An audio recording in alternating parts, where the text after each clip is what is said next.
retrouve-t-on le jardinier de Télématin le jour du printemps? Eh ben, il est au pavillon des fleurs à Rungis, au milieu de ses copines, bien sûr. Bonjour Monsieur Filot, comment ça va?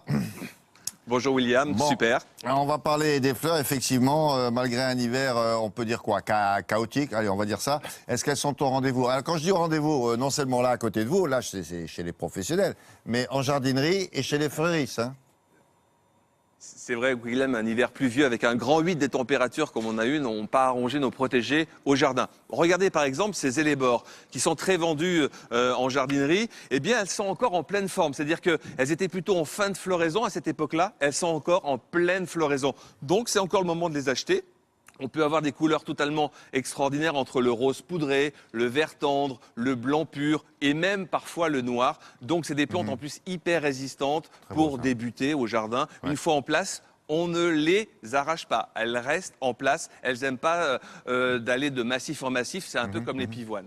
D'accord, très beau ça et pas assez utilisé. Vous en avez trouvé d'autres, des nouveautés pour fleurir les jardins ou les balcons?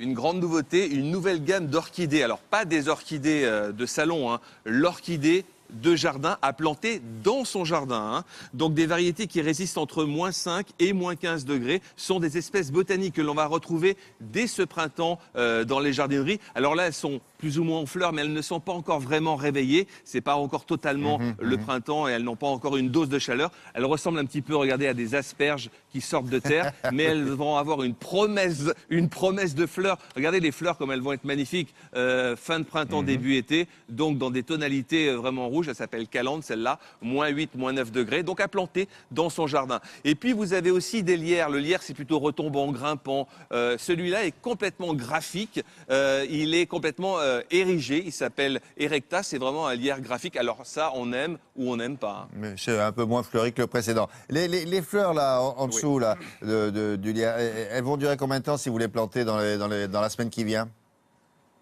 Non, eh bien, écoutez, celle elles que vont vous durer... n'avez, non, pas celle-là, celle d'avant. Les orchidées, là, ouais.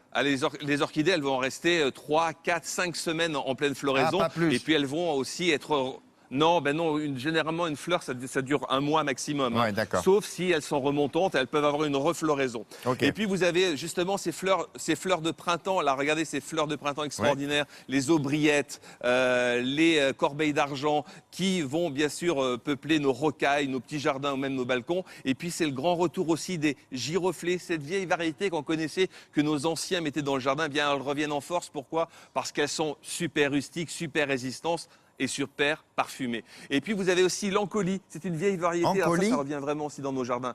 L'encolie, L', ouais, l'encolie. Ça, c'est très très beau. Alors là, vous avez des variétés bicolores, mais vous avez des variétés doubles, vous avez du jaune, vous avez du bleu, vous avez du mauve. Donc vous avez vraiment beaucoup de choses. Et puis vous avez, regardez, ces cœurs de Marie qui reviennent vraiment aussi également en force. Ça, c'est très très très très beau. Et puis, petit clin d'œil à ce cil. Regardez, cil de jardin, un bleu presque électrique. Ça va réveiller un peu le jardin au printemps. Et puis la reine. Alors, il faut expliquer le cil, parce que tout le monde ne connaît pas, hein, Philippe. Le cil, c'est SCI. Ouais, SCI2LE. Hein. SCI2LE. Oui, exactement. Oui, un petit clin d'œil au cil, oui, c'est vrai. Très joli, ça. Le cil, voilà.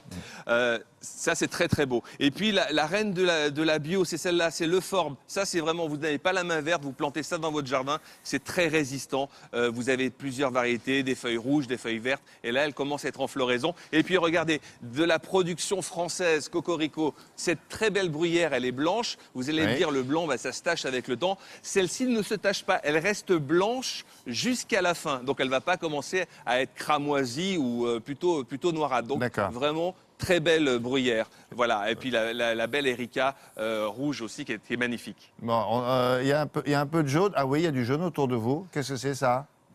Ah, ça c'est beau, ça j'adore. C'est le symbole du printemps, le jaune. Regardez, alors ça c'est un genêt du Ténérife, que l'on appelle aussi balai doux. Pourquoi? Parce qu'il est vraiment au toucher, tout doux, tout doux. C'est un feu d'artifice de jaune qui va tenir 4 à 5 semaines en pleine floraison. Alors, le petit point négatif, c'est qu'il résiste à moins 4, moins 5 degrés. Mais en tout cas, la fleur est très parfumée. Et ça, c'est vraiment très bien. Les origines, bien sûr, les îles des Canaries. Allez, la Dadia avec la clématite.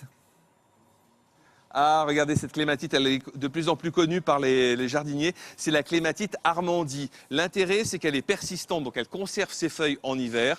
Bon, elle résiste à -4, -5 degrés, mais surtout, elle est très volubile. C'est-à-dire qu'elle peut recouvrir un mur, un vieux mur, entièrement en 2-3 ans, une croissance de 2 à 3 mètres par an. Mais l'intérêt, c'est surtout ses fleurs. Regardez, d'un blanc pur. Et ces fleurs, on les trouve actuellement en pleine floraison. Elles sont d'un blanc pur, mais surtout, elles ont un parfum très puissant de vanille. Donc ça, c'est vraiment une plante à mettre dans son jardin, protégée contre un mur. Merci beaucoup. À demain. Vous saviez que vous travaillez demain? Oui, ben, on parlera de plantes carnivores, William. Ah oui, c'est vrai. Les plantes carnivores, celles qui mangent les mouches? Exactement, voilà. Qu'on a Merci dents beaucoup. longues. Allez, voici un bloc-notes culturel.